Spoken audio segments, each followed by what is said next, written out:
diakses untuk masyarakat publik secara luas, namun ada beberapa konten ya yang masih bisa dibilang dibatasi gitu ya, karena ini sebenarnya bukan suatu tupoksi tambahan ya, harmonisasi dengan KKP pusat.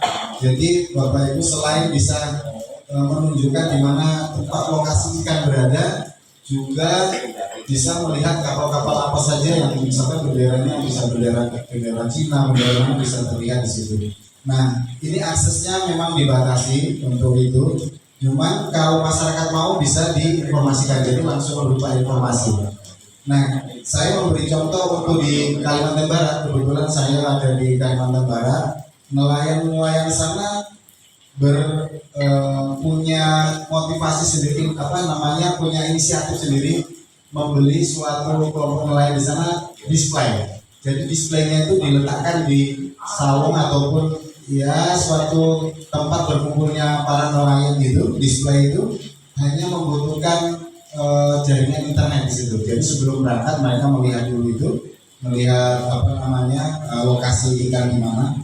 Perlu diketahui Bapak sekalian bahwa ikan itu kan berkumpulnya harus melihat dari analisis klorofil ataupun bioplankton yang ada di laut. Jadi disitulah tempat berkumpul. Nah, data-data itu kami sudah dapatkan melalui dari teman-teman yang kapal-kapal itu, kami sudah juga memberikan informasinya ke BMKG, baik itu kapal kargo maupun kapal penumpang dan kapal perikanan. Gitu.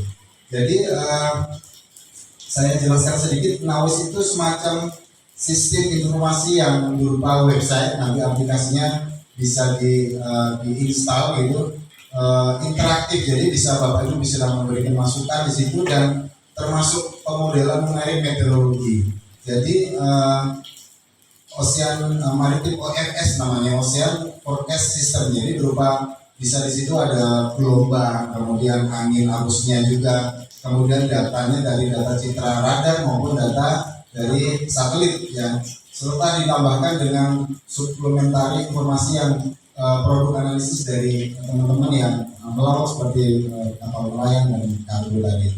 Nah, Bapak Ibu kalau melihat kondisi ini, mungkin teman-teman di KKP yang sudah selalu berhubungan dengan teman-teman meteo, mohon maaf karena saya tidak bisa menjelaskan. Sebenarnya tupoksinya ada di Pak Tri namanya, kepalanya.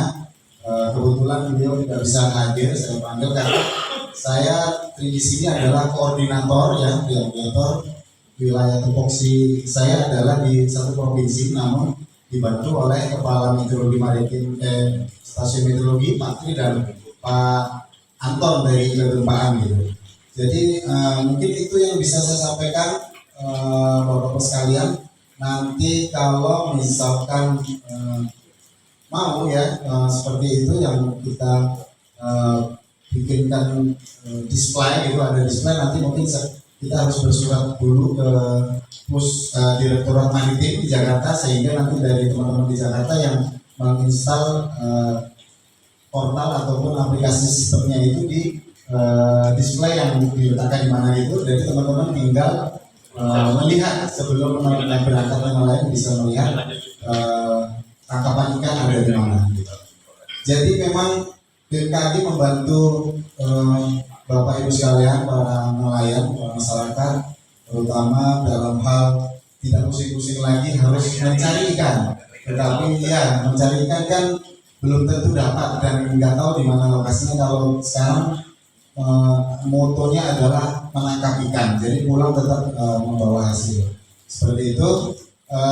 Mungkin itu yang bisa saya sampaikan. Nanti mungkin bisa diskusi lebih lanjut, dan kalau memang karena keterbatasan pengetahuan saya yang baru di sini, saya belum tahu sejauh mana yang sudah dilakukan teman-teman stasiun meteorologi dengan KKP, kemudian apa saja yang informasi yang sudah layanan-layanan yang sudah diberikan. Namun yang sepengetahuan saya di Kalimantan Barat, karena memang ada stasiun meteorologi maritim di sana di Pelabuhan, itu memberikan informasi yang cukup detail gitu ya, sama detailnya dengan Pak Kusmanto tadi menjelaskan sampai beberapa slide Pak, 130 ya Pak.